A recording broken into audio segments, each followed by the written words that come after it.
Throughout history there have been many battles, many heroes and legendary warriors. Whether these warriors were real or not, and actually performed the deeds they are known for is one thing. But one thing that is true about them, and that's the weapons they used. Some do physically exist, others have either been lost or are surrounded by myth. These weapons are now stored in museums or people's private collections throughout the world. Here are 10 real-life legendary weapons. The Sword of Gujian. Gujian is an ancient Chinese sword that has defied time. Originally found some 50-odd years ago in a tomb in China. It is well over 2,000 years old, yet didn't show a single trace of rust despite being buried in damp conditions. Tests conducted by the archaeologists showed that the blade could easily cut a stack of 20 pieces of paper, and it also drew blood when an archaeologist tested it on his finger.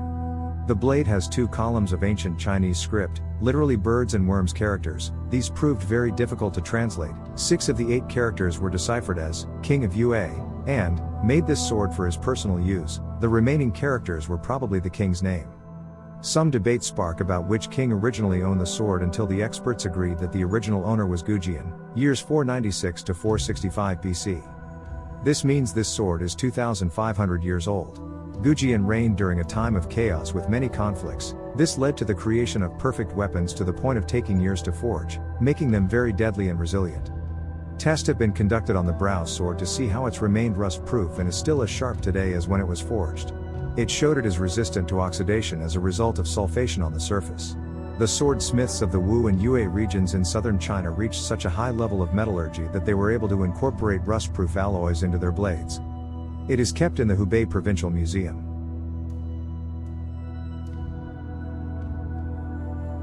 Wallace Sword. William Wallace needs no introduction. He was a Scottish knight who lived from 1272 to 1305. Wallace is known for leading the Scottish resistance against England during the late 13th and 14th centuries. He led many battles against English troops in hand-to-hand combat. In order to survive, you needed 2 things: to be a skilled swordsman and a good sword. The Wallace sword has always stood for freedom and is sometimes referred to as Freedom Sword. The shaft of the sword measures 4 feet by 4 inches in length. Although the hilt of the sword is said not to be the original and that it has been modified on separate occasion. It is believed this is the sword he used during the Battle of Stirling Bridge in 1297 and the Battle of Falkirk, 1298. Some debate comes in as many historians states that it would be impossible to be used on horseback and even on foot. The person who wielded it would have to be at least 7 foot tall. The sword now rests at the National Monument in Stirling, Scotland.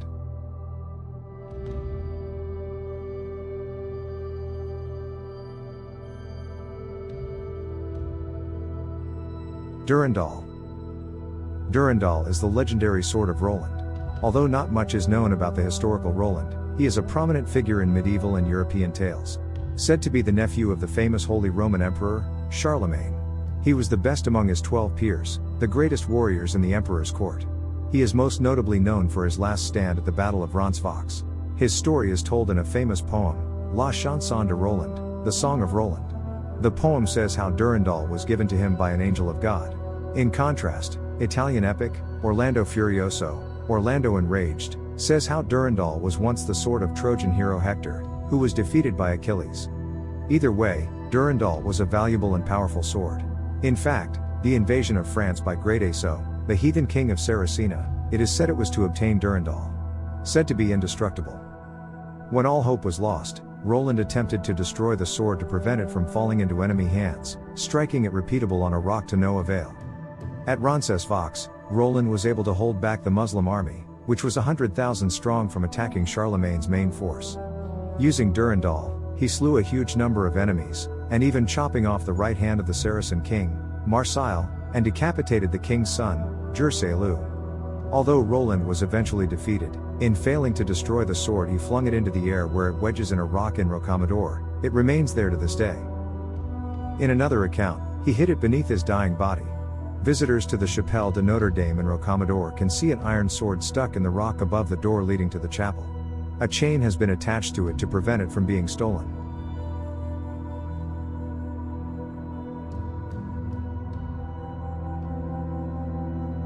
Tanbakiri. Tanbakiri is one of 3 legendary spears created by the famed swordsmith Fujiwara Masazan. It was said to be wielded by the legendary warrior Honda Tadakatsu. It is a gigantic bladed polearm known as the dragonfly cutter. It is said it got its name from a dragonfly that landed on the tip of the blade and was sliced in two.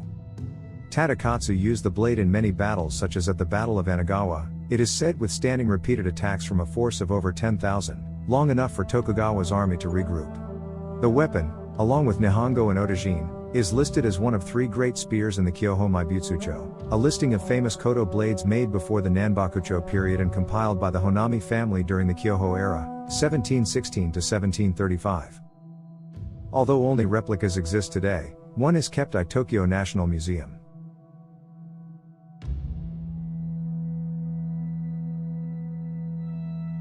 The Tizona sword. Rodrigo Diaz de Vivar, better known as El Cid, or simply Rodrigo, was a Castilian nobleman and military leader in medieval Spain. He had used many swords through his life, arguably his most famous was Tizona. One of Spain's most cherished relics, he used it to fight against the Moors.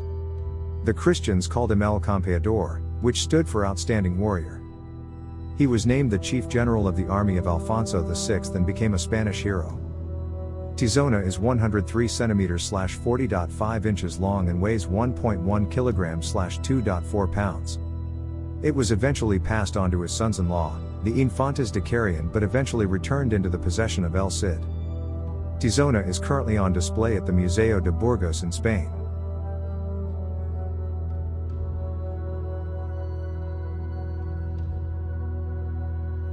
Zulfiqar.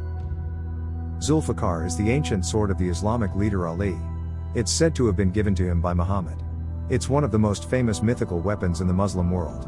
After Ali defeated the Meccan's strongest warrior at the Battle of Uhud, his weapon broke, so was given Zulfiqar. Ali is commonly drawn holding the sword. It's said that Ali used the scimitar at the Battle of Trench, which is a famous siege attempt on the city of Medina. Ali and his other Muslim defenders built trenches to repel attacks. A holy prophet owned about 9 swords, like Azab, al-Badr, and al-Hatf, from which 8 were kept in the Topkapi Museum of Turkey and 1 in Cairo, Egypt. But Zulfiqar was not found anywhere. It is unknown where the sword is located today.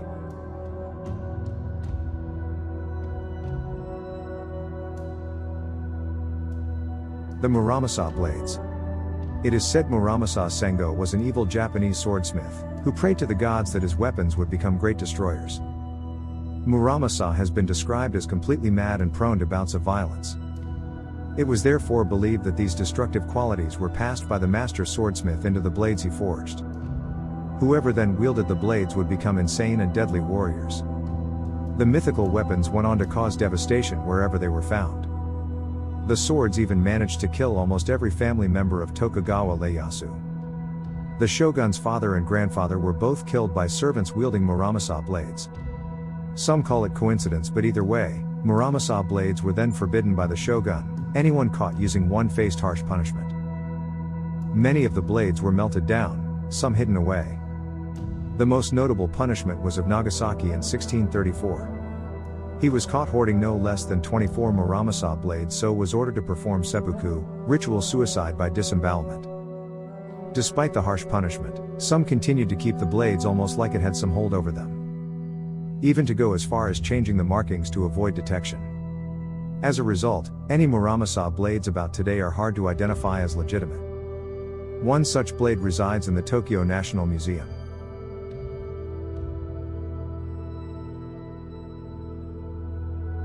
The sword and the stone of San Galgano. Who would have thought that the sword and the stone would be real? Well, it is, although, whoever pulls the sword from the stone probably doesn't become King of England. It belonged to a fierce knight and nobleman, Galgano Guidotti. It is said he renounced his violent ways and converted to Christianity when he was visited by Archangel Michael. The story goes he was walking on Montesiepi when he saw a vision of a round temple with Jesus and Mary surrounded by the 12 apostles. He heard a voice. The Archangel Michael spoke to him, commanding he renounce his ways and become a knight of God. Galgano took his sword and thrust it through a rock, which it went through like nothing. It remains stuck there to this day. Some recent studies have confirmed its medieval origin. No doubt this is what inspired the King Arthur tale. It can be found inside a glass case in a round chapel on top of Montesiepi in Tuscany, Italy.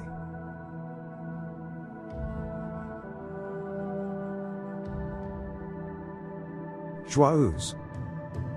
Joyeuse is one of the most famous swords in history. Historical records link the sword to Charlemagne the Great, king of the Franks. Some 1,200 years ago, there lived a famous blacksmith named Galus who embarked on a mission of forging the perfect sword.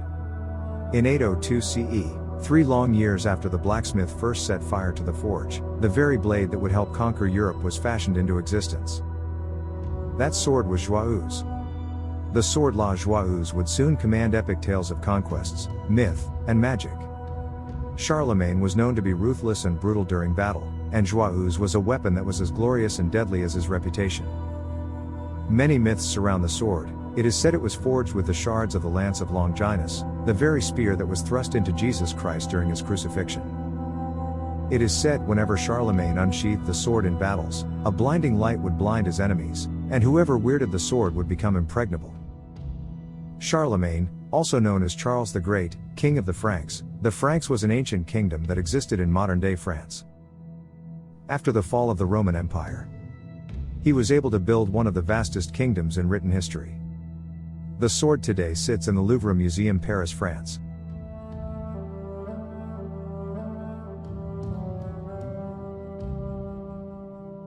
The Holy Lance.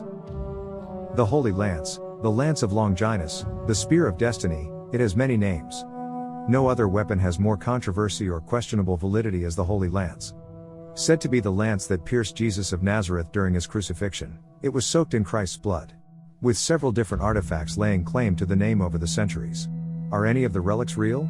Over history it has been passed from ruler to ruler, including Charlemagne, Holy Roman Emperor Frederick I Barbarossa, Alaric the King of the Visigoths, and even Hitler. Napoleon also sought the spear, but never obtained the relic. The holders of the spear believed it gave them the power to control the destiny of the world, but with one fatal caveat: the holder dies soon after the spear leaves their possession. On April 30, 1945, at 2:10 p.m., advancing American forces took possession of the artifact Hitler believed to be the spear. 80 minutes later, Adolf Hitler died, by his own hand, in a bunker in Berlin. Holding true to the legend that the loss of the spear leads to the death of the owner. In addition to the spear that General Patton's forces obtained, there are 2 other spears which claim to be the Spear of Destiny. The one obtained from Hitler is also known as the Vienna Lance. It was examined by Dr. Robert Feather, who concluded that his was from the 7th century AD, making it a Roman artifact. A fragment of a second spear is held in St. Peter's Basilica within Vatican City. The history of this spear dictates a shard of it broke off for an unknown reason when it was thrust into Jesus' side during the 7th century. The body of this spear, currently held in St. Peter's Basilica. The point of the spear is never physically reunited with the fragment within St. Peter's Basilica. The only confirmation of a proper fit came when a drawing of the tip, made prior to its loss in the French Revolution, received by Pope Benedict XIV, is compared to the large fragment held at St. Peter's Basilica around 1750. A third spear that is also mentioned to be the Spear of Destiny, called the Ichmiajan Lance, is held in Armenia. This spear, however, is clearly a religious artifact and not a weapon due to its size and Greek cross cut into the spear. Probably manufactured for ceremonial purposes. None of the spears dates to the proper time period. The earliest spear claimed to be the Spear of Destiny appears in the 7th century AD, roughly 600 years after the period its perceived use in the 1st century AD. No concrete evidence exists linking the spear to the archaeological truth. Even the Catholic Church makes no claim the spear they hold is the one that pierced Jesus of Nazareth, and it's just a religious artifact. If there ever was truly a real Spear of Destiny, with the amount of war, ransacking of kingdoms and the changing of hands, it was probably lost or destroyed centuries ago.